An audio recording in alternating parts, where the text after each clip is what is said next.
Ladies and gentlemen, the time is now 6 o'clock, and I'll call this meeting of the Franklin County Board of County Commissioners to order.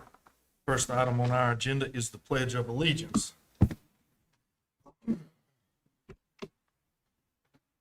Pledge allegiance to the flag of the United States of America and to the republic which stands one nation under God, indivisible, with liberty and justice for all.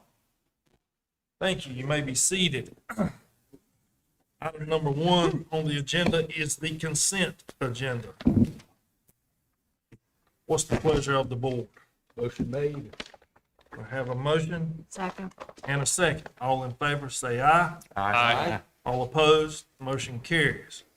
Item number 2, comments from the public. This is a time set aside by the Board of Commissioners to allow individuals 5 minutes each to address the board on issues concerning the county. Total time set aside for public comments is 30 minutes. The first person who has signed up is Scott Yeeke. Please come forward and state your name and address for the clerk.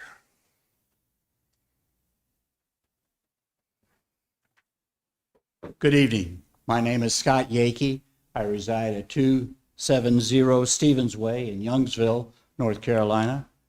I'm here this evening as president of the Youngsville Community Emergency Response Team, known as Youngsville CERT. My purpose is to introduce Youngsville CERT to the Franklin County Commissioners. We are a community service organization dedicated to Youngsville, Franklin County, and the surrounding community residents. We are sponsored and supported by the Youngsville Fire Department, associated with the Franklin County Emergency Management System, North Carolina Emergency Management Service, and nationally recognized by FEMA as part of the Department of Human Services, DHS. We educate and train ourselves in the community in basic disaster response, focusing on organizational support, medical operations, fire safety, light search and rescue, and other ways to support first responders, such as setup and stage on-site resources, so first responders can focus on urgent priorities and incident site command. We also provide support services during events, festivals, rodeos, parades, such as cooling tents, basic first aid, and crowd management. CERT volunteers are responsible first to themselves, their families, their neighbors, and their community. Individually, we do not self-deploy. We are called out by the Youngsville Fire Department or the Franklin County Emergency Management Services. Our training covers basic skills that are important to know in a disaster when emergency services are not available or delayed. For example, patient triage, basic first aid, structure stability, evacuation to safe locations, shelter setup, and management as directed by the individual incident commander in safe areas. We may be involved in commodity distribution and things of that nature. Further, we support our community by organizing, promoting, and participating in emergency preparedness events, community education, training activities, preparedness, and projects to the local residents. Youngsville CERT is a subset, like I said, of the Youngsville Fire Department.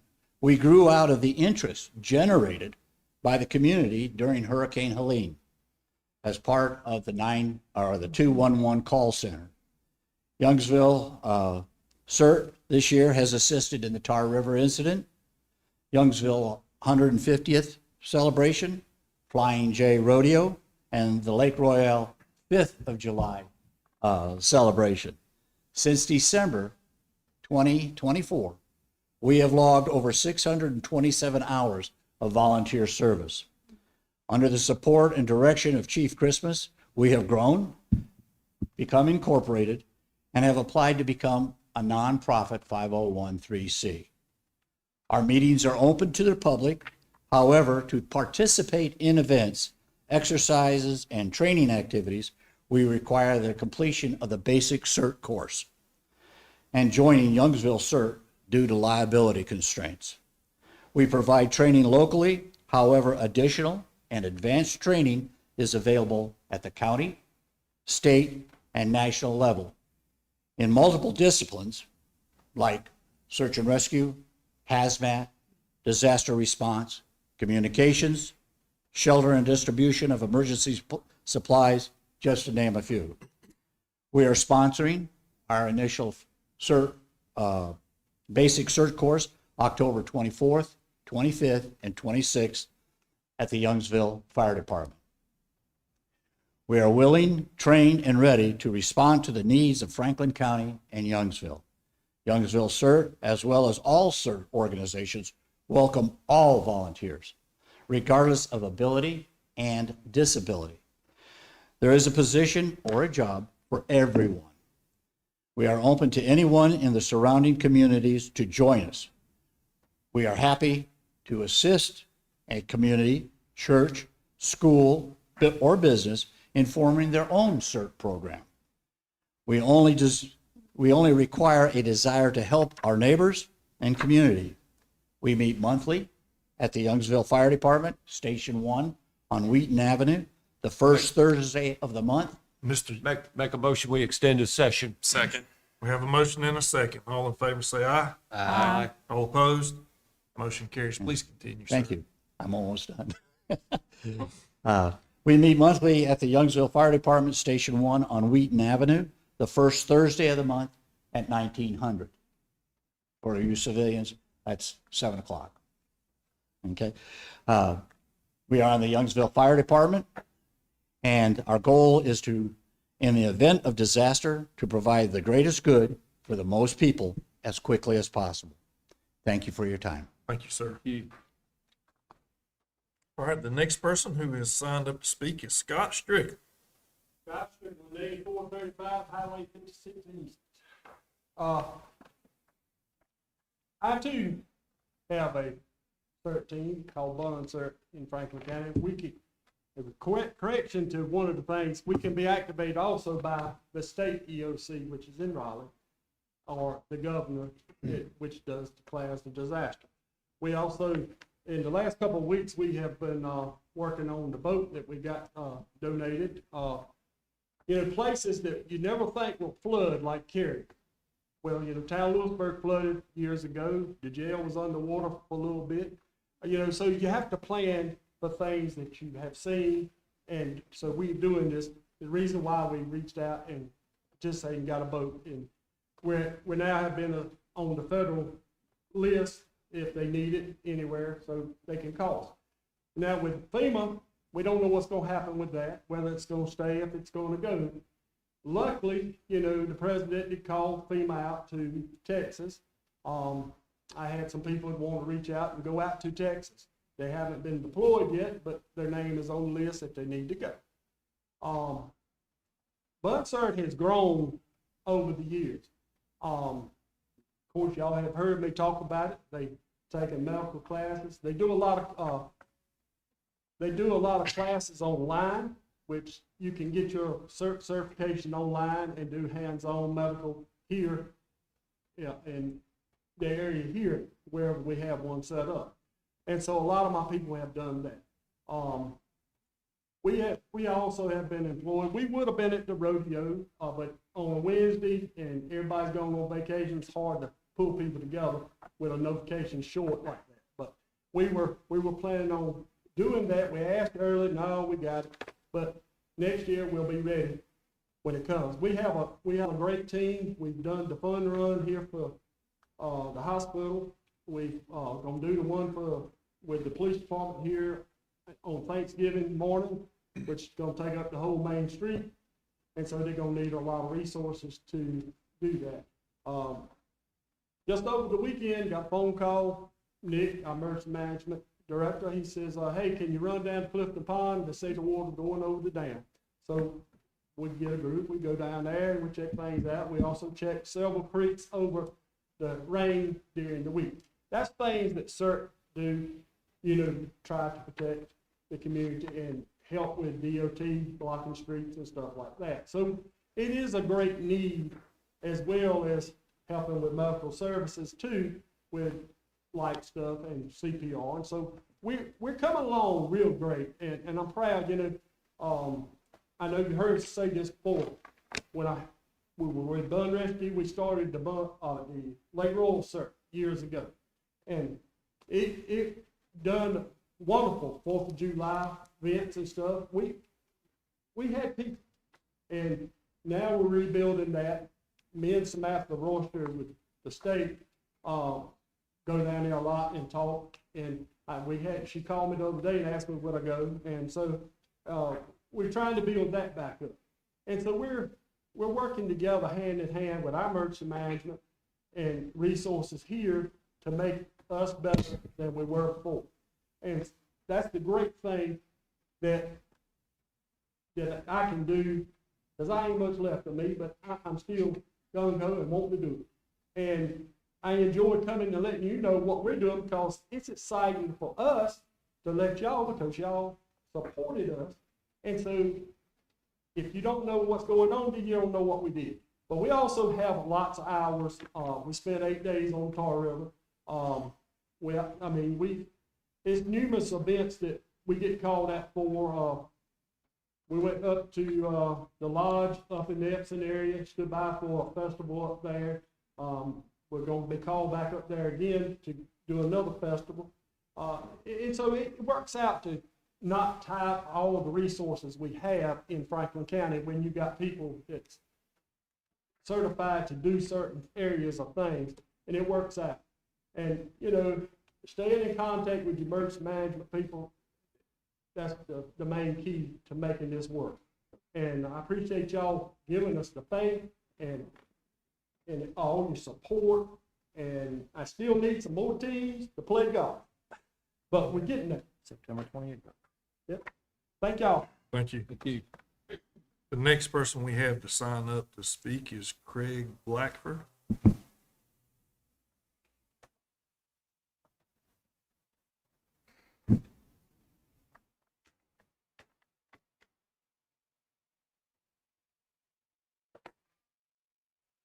Evening, folks. Good evening. About a week ago, I went to the planning board inquiring, inquiries, and I was told that there is going to be a planning commission planning board's going to be making a proposal tonight. And one of the parts that's supposed to be in the proposal is that the granny cottage, pool home, you can put secondary home on your property, the square footage, which now requires 50% of your house size, was going to be asked to be removed. I've been told that that's the case. I'm surely in favor of it because I want to do something similar. I live at 2108 NC 56 Highway East, Mapleville, Lewisburg. My house is about 3,400 square feet, not counting porches and anything like that. That means I've got to build something in the neighborhood of almost 2,000 square feet to put one person in. And it just seems overkill. So I'm basically saying I'm surely in favor of making some form of modification or elimination of that, if that's what comes up. Thank you very much. I appreciate it. Yes, sir. Thank you. Yes, ma'am.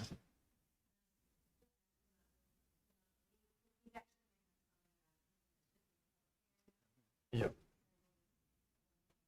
So, that brings us up, Mr. Blackford, to our next, item on our agenda, which is a public hearing. And at this time, we're gonna call for a public hearing and ask Jason Rogers to step forward and, present what is exactly proposed.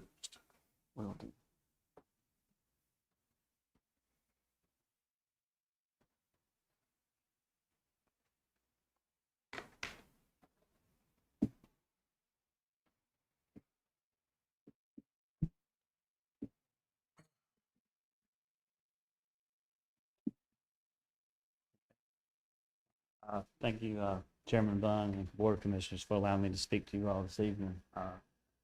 As you stated, we do have a UDO text amendment, or a number of UDO text amendments before you all this evening.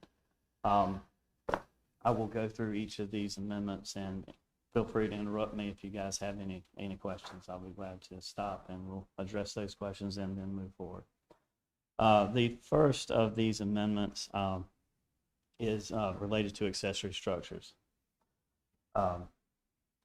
We've noticed over the years, particularly on larger lots within the county, and particularly in the rural zoned areas of the county, ag residential, R30, that people have farms or farm uses on their property. However, they do not quite qualify for the bona fide farm exemption, which allows you to place structures pretty much anywhere on your property without any zoning or building approval. However, there is a sweet spot in there of folks that do have bona fide farm activities taking place on their properties. However, they just do not qualify for the exemption. So, in taking that in consideration, we decided to propose an amendment for parcels that are zoned ag residential and R30. Again, these would be in our rural areas of Franklin County, about 80% of Franklin County to be blunt. The intent is to provide flexibility for these property owners to locate an accessory structure that is larger than the principal dwelling past the front of their home. We see a lot of times that these accessory structures are being serving horses, maybe a garden, maybe cattle. And in general, you want to have these structures, shelters, barns, what have you, nearby this use, not behind the home where they're outside of the pasture land or what have you. But allowing these structures placed closer to pastures or crops, it provides for a more efficient care for the livestock and, again, the cattle that they are serving. So again, this would be limited to lots 5 acres or greater that do not qualify for that bona fide farm exemption, to one larger accessory structure. We currently allow one that's half the floor or total square footage of the primary residence now on any lot, provided they can meet the front setback. However, 5 lots, 5 acres or greater, it would provide an additional standard that would assist these property owners within the county with placement of a larger accessory structure to suit their needs. Next, we are proposing removing the size requirement for accessory dwellings within the UDO.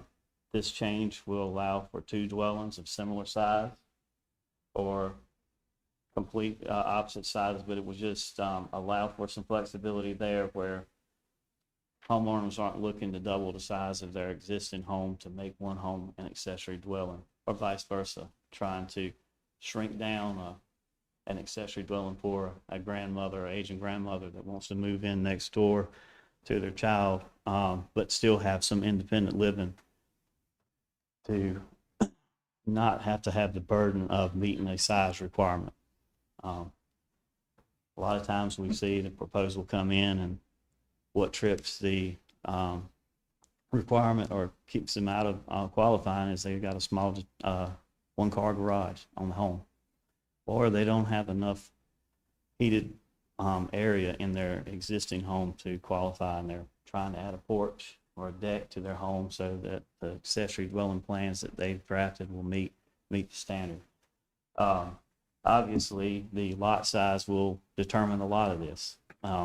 If you've got the area 2 to 3 acres, more than likely you will be able to accommodate 2 independent facilities on your property, provided the septic and repair areas are available on that tract of land. So it's really going to be a function of your lot size and do you have the adequate repair area. But no longer are we requiring a limitation on the overall size of the accessory dwelling unit or the primary. Excuse me, Jason, can you pull the microphone just a little Sure. bit closer to you? I Yeah. think we got a couple people out there that can't Okay. quite hear. Yeah, All right, that better? cool, thank you. Thank you. Moving along to our next amendment. This is also within Article 5 of the ordinance, but we have a teaching and tutoring standard within the home occupation. For a long time, we've never had a baseline for what teaching and tutoring includes. We felt like we needed to establish a baseline for our residents and homeowners to go by. That said, we're proposing that if you are on a lot that's less than 5 acres, be limited to 2 students at any one time. So for a comparison, if you're in a residential neighborhood with half-acre to 1-acre lots, we feel that, in the spirit of the residential home occupation, it should look no different than general company being at your house. You're able to provide the parking within your driveway to accommodate these vehicles. We feel like if we were having regular lessons in a neighborhood setting where you had more than 2 vehicles lining up along the edge of the right of way or in some parking in the neighbor's yard, that would become problematic pretty quickly. However, again, along the lines of the accessory structure, if you do have 5 acres or more in the ag residential and R30 zoning district, we are proposing that you be allowed to have up to 5 students at any one time. And I know some of you may ask why the limitation of 5? Well, after discussions with our plan review officer in the building inspections department, anything over 5 would trigger commercial standards. And to align with our residential home occupation, we felt like 5 was the appropriate number to stay in line or align with what a residential home occupation's intended use is. Lastly, and probably one of the more important amendments I have before you tonight, this was initiated by contact from the North Carolina Department of Public Safety and FEMA. And these revisions are to our flood damage prevention ordinance. Periodically, they will send us a notice asking to review our ordinance to make sure it is still conforms with the model ordinance that the National Flood Insurance Program has approved. That said, after careful review, they provided us some suggested changes. I will say that there are no substantial content changes related to these amendments. It's really more of a reorganization of the text, combining Articles 9.2.5 and Article 9.2.6 together. And these changes will obviously align with the Model Flood Damage Prevention Ordinance required by the National Flood Insurance Program. And you may ask, why is this important? Compliance with the National Flood Insurance Program is key so that residents and property owners will be able to obtain and maintain flood insurance within the county. If we do not approve these changes, our deadline, I believe, is September 30th. We would go on what they call a list of probation and be flagged. And obviously, with the weather events we've had in recent weeks and across the state, we want to remain on the list of compliant. Next, just wanted to remind the board that the planning board, by unanimous vote, did recommend approval of these text amendments and the plan consistency statement. And also, should the board recommend approval of these amendments tonight, to also include the plan consistency statement. And if you'll bear with me, I'll read it to you guys, you all. The proposed UDO text amendments are consistent with the adopted plans, National Flood Insurance Program, and the North Carolina General Statute 160D requirements. The amendments are reasonable and are in the public interest. Thank you for allowing me to speak, and I'll be glad to answer any questions the board may have. One question. The gentleman that spoke in public comment, does that address his concerns? Yes, sir. It certainly would. I mean, he would not be required to build a house if his intent was for the 3,400 square foot home to be an accessory dwelling. He would not need to build a 6,800 square foot home to be the primary. Or if he'd like to build a 2,000 square foot or 1,500 square foot accessory dwelling, he would be permitted to do so with this amendment. All right, thank you. Did I read, was there a minimum square footage of 500 square foot? Did I read that when I was going through that, or have I, on the ADU? Is there a minimum of 500? Let me look back through it. I'm not aware of a minimum Okay. square footage. Certainly that would be, I think there may be a building code requirement that limits, a I was trying minimum to pull square it up footage and I related couldn't to the building code, but I'm not find aware it. of one in Okay. the zoning code. We That's would fine. just allow, let's see, there is a 500 square foot limitation in our home occupation requirements, but that would be That's where I independent saw of it, the okay. accessory dwelling. Gotcha. So. Thank you. I had a few conversations regarding the home occupation and the teaching and tutoring. And so I just want to be sure that we're clear. I believe this to be true, but get it out in the public here tonight. Is that if I have a group of kids and I'm in some type of group, let's just say it's something to do with my children, and we're having a group meeting at my home to teach them about, let's say it's Boy Scouts, that's not an occupation that falls underneath this restriction of 2 children or 5 children. That's not an occupation. That's a hobby or a group or a club or whatever. Right, yeah, that would totally be independent of what we're reviewing tonight. What we're talking about is, I use the example, we've had people inquire about karate lessons. We've had people inquire about piano or music lessons for profit. But the gathering of a Sunday school class or a private party or a private event would be totally independent. We're more so people that want to identify as a home occupation, have an identified use, and would like to profit from that and seek the necessary approval and us have record of that. That's what we are trying to make sure that we have a good standard, because beforehand we were just kind of looking at each other. Do you think this would qualify or would it not? Again, it really was not intended to be restrictive, but just more so to provide clarity for staff on how to administer it, because I think we were just kind of, didn't have a good understanding of how to apply that rule at the time. And again, with a number of inquiries, we would wanted to be able to provide an answer and say, yes, that would certainly fit under home occupation. And, obviously us having record of that, if we heard that it was getting out of hand, we would say, hey, we've got home occupation here for a limit of 2 individuals. Why are we hearing of, a number of cars night after night for these piano lessons that are limited to 2 folks? Thank you for that. Okay. Any of the board have any other questions?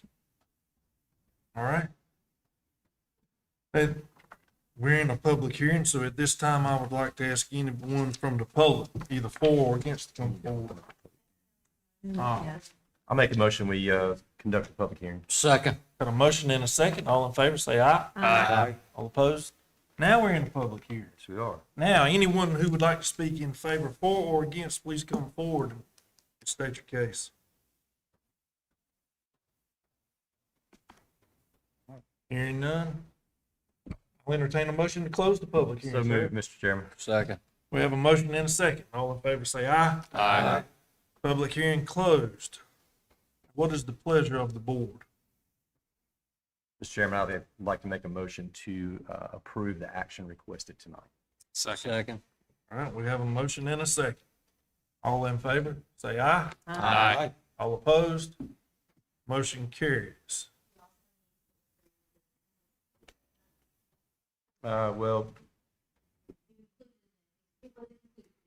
yes, ma'am, it was. That's why I made the motion that way, so that whatever is written in the agenda would be on record as the motion. So we're covered. Thank you, Madam Counselor. All right. The next thing on our agenda is the NCACC Youth Representative, Franklin County 4-H. Holly Thornburg will comment on the plans. Good evening, Chairman Bunn and members of the board. I am Holly Thornburg. I live at 1462 Lettuce Hall Road, Spring Hope, in the Justice community of Franklin County. I am 16 years old and have been an active 4-H member since I was 5. It is an honor to be this year's Youth Voice Delegate for Franklin County. This year's agenda includes discovering personal strengths, learning about the county's budgeting process, and the screening of a new document called Healing Helene. I am looking forward to meeting other 4-Hers from across the state, learning more about county government, and discovering ways I can be more involved in my community. I would like to thank the board for this opportunity and for supporting Franklin County 4-H. Thank you. Thank you. Perfect. So at this time, I will be at that meeting also. So we'll see you there. all right, I was asked, does the youth representative, would y'all like to come out and, pause for a picture out front? Perfect.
Okay.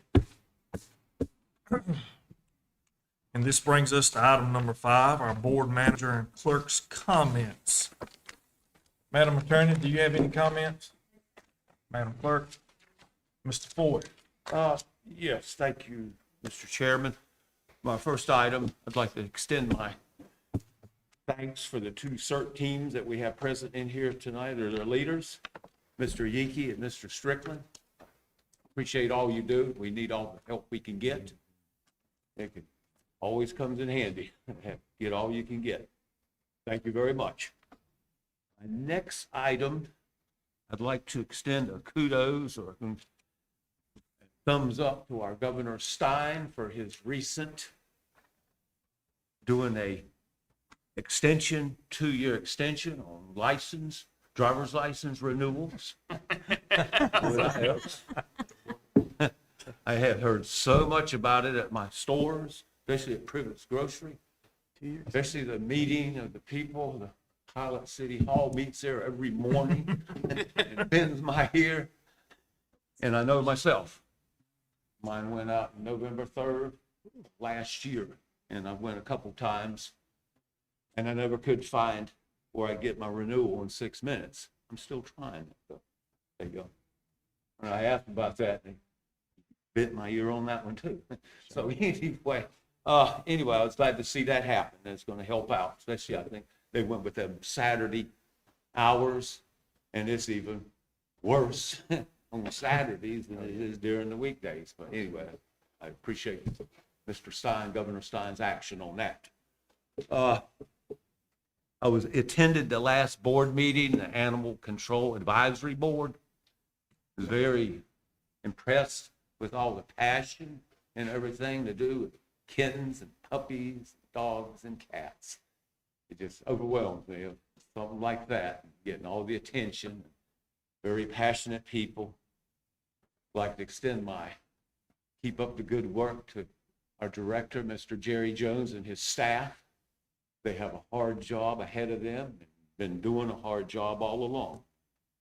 I think they're doing a great job out there considering what they have and everything. So keep up the good work on that. I'd like to invite everybody out. August 1st, we're having the 29th Annual Horse Farm Tour, sponsored and set up by Martha Mobley.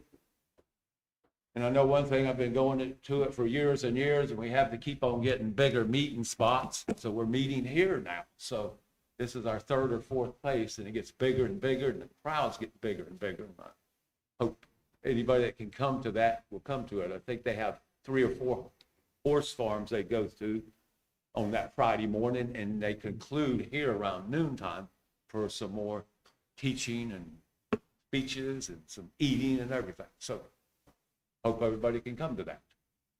And I only want to touch on one thing, and I'm not going to spend very much time on this. I've heard this, and I'm going to pass real quickly on this, but heard these people that are protesting the 4th of July, and I couldn't believe my ears.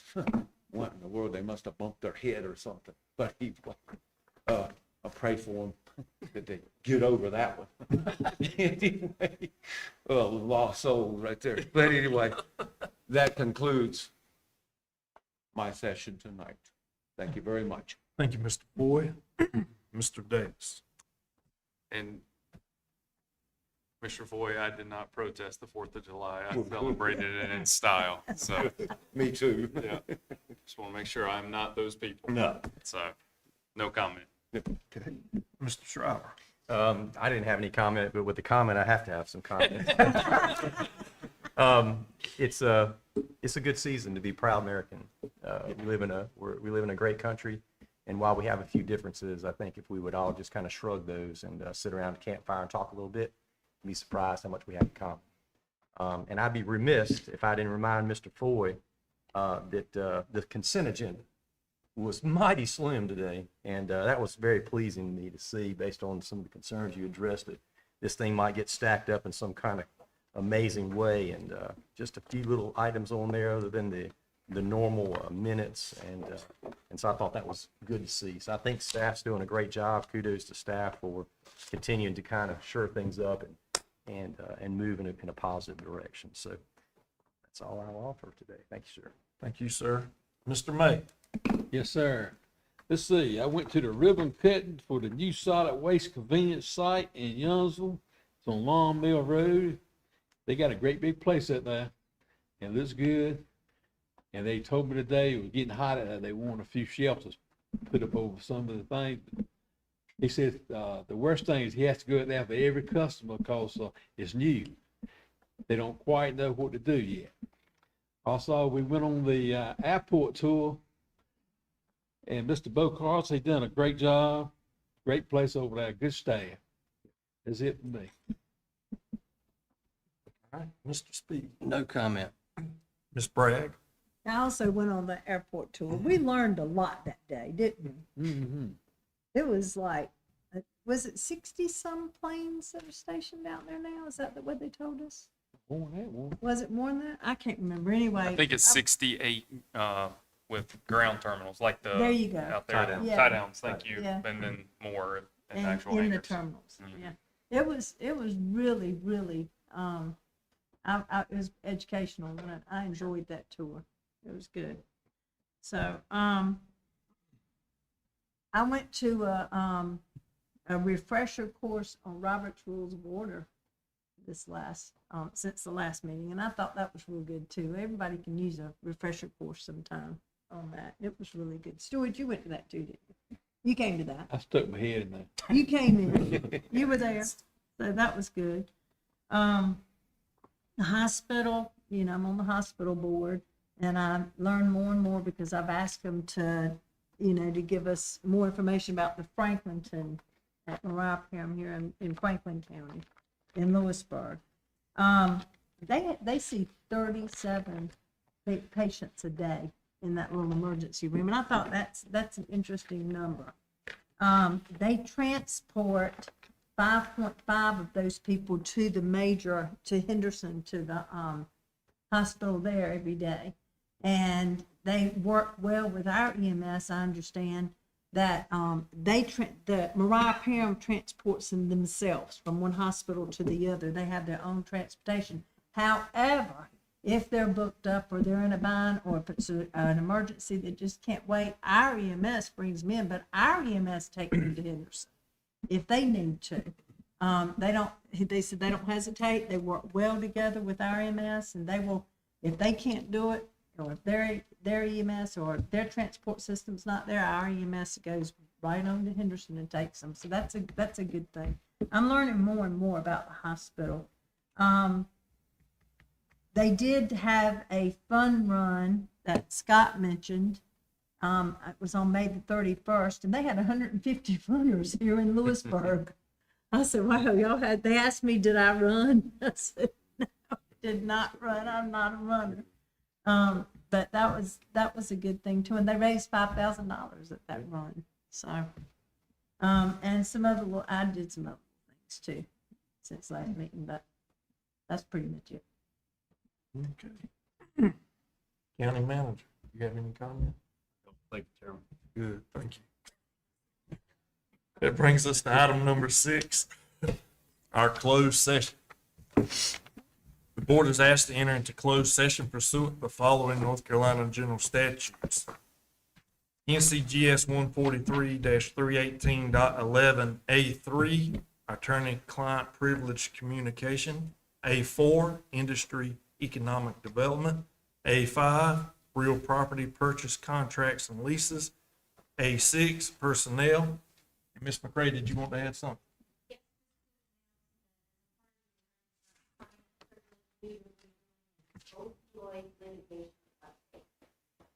Okay, so what's the pleasure of the board? Motion to go in closed session. Second.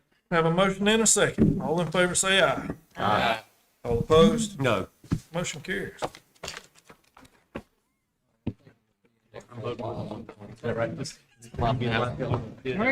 up. That's all right. Go ahead.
all our meetings run at 4, I like this, I think it's gonna be.